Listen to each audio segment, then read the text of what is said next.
In 1975, my best friend disappeared. I'm going to tell you what happened. It won't take long, because the story is a short one.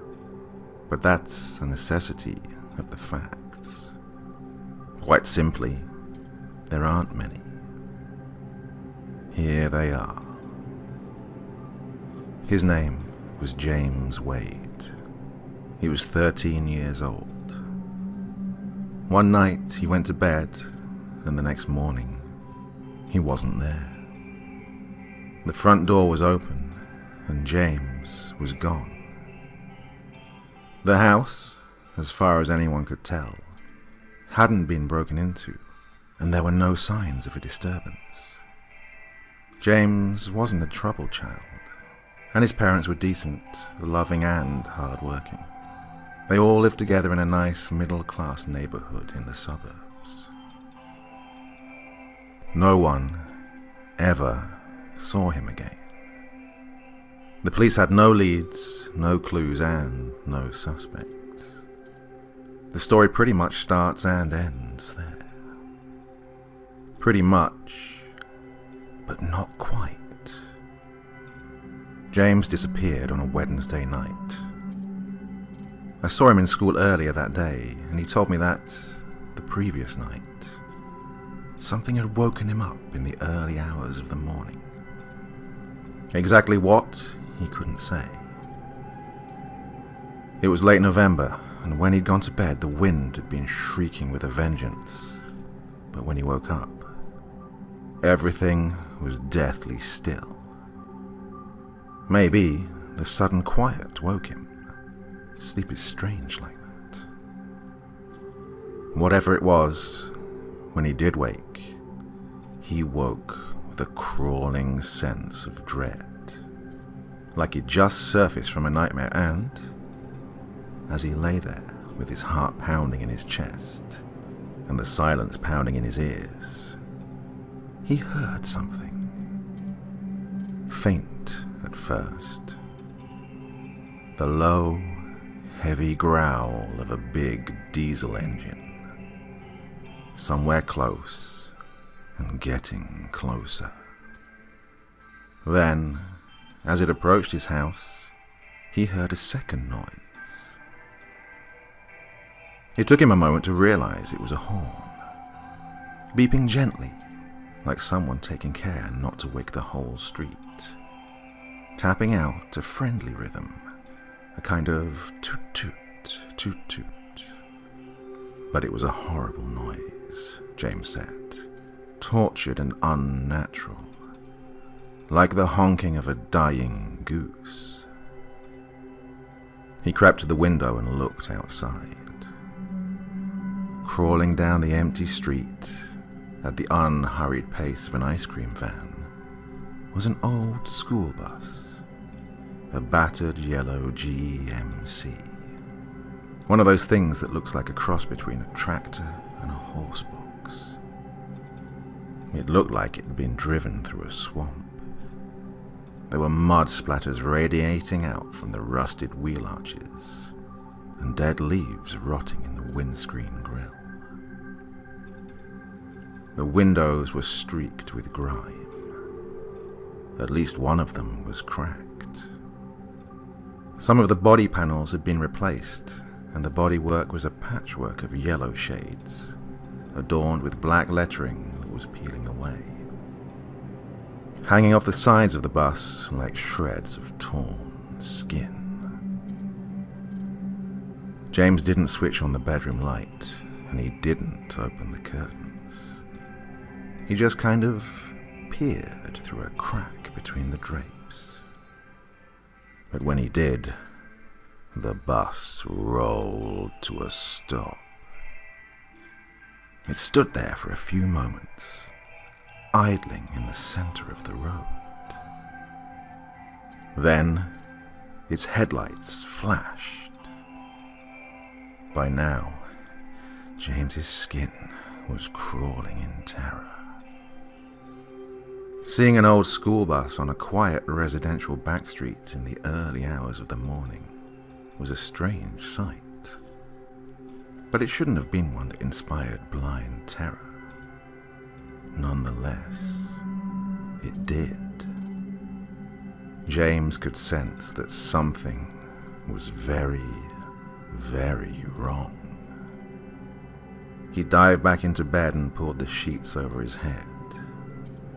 He lay there for a while, with his heart beating, and sometime later, not long, maybe 5 minutes, he crept back to the window. The bus was outside his house. When he inched the curtains open, the horn went beep, beep. A friendly beep. Hey, come on, it's time to go, beep. James went back to bed, and this time he stayed there. The horn honked a few more times. Then, a few minutes later, he heard the bus pull away. On Wednesday morning, when I saw him in school, James had black bags under bloodshot eyes. He claimed he hadn't slept a wink. He was clearly distressed. I made a mistake, he kept telling me. I shouldn't have looked, he kept saying. It doesn't mean anything, I told him. It's just a bus. But nothing I said seemed to reassure him. I shouldn't have looked. He kept saying. And that's where my story ends. James and I went our separate ways at the end of the school day, and I never saw him again. That's it. No big reveal, no explanation. No twist, no climax, nothing. Unfortunately, life is like that. Loose ends and unanswered questions. I'm in my 50s now. Sometimes I get nightmares. Sometimes they're the same and sometimes they're different. But even when they're different, they're just variations on a theme. Here's one. It's a late night. My car has blown a tire. I'm fixing it by the side of the road. I hear an engine. It gets closer and closer until I'm shielding my eyes from the glare of oncoming headlights. A school bus rolls by. As it passes me, I see a kid in the back window, banging the glass and screaming something that's lost in the roar of the GMC's huge diesel engine. It's James. He hasn't aged a day. I'm not a superstitious man. There's nothing in this story that can't be explained rationally. Maybe the bus had nothing to do with James's disappearance. Hell, maybe there was no bus. Maybe he dreamt the whole thing. Even so, I've got 2 children of my own, and when they were young, I told them an embellished version of this story. A story about an old school bus that cruises the streets at night. It moves very slowly, like a stalking cat, its horn honking gently. A siren song to curious children, and, if any children get out of bed, go over to the window and look outside, the bus will roll to a stop. The next time they look out of the window, it will be parked outside their house. Soon after that, maybe even the same night, that child will disappear without a trace. I told them that sometimes you can see the bus during the day, but during the day it can't hurt you. During the day it just travels from town to town. Sometimes adults see it too. It can't hurt the adults. Or maybe it can. It just doesn't want to. Mostly, adults don't even notice it. But even when they do, they certainly don't notice anything strange about it. Because, although you can see through the windows, you can't see inside the bus.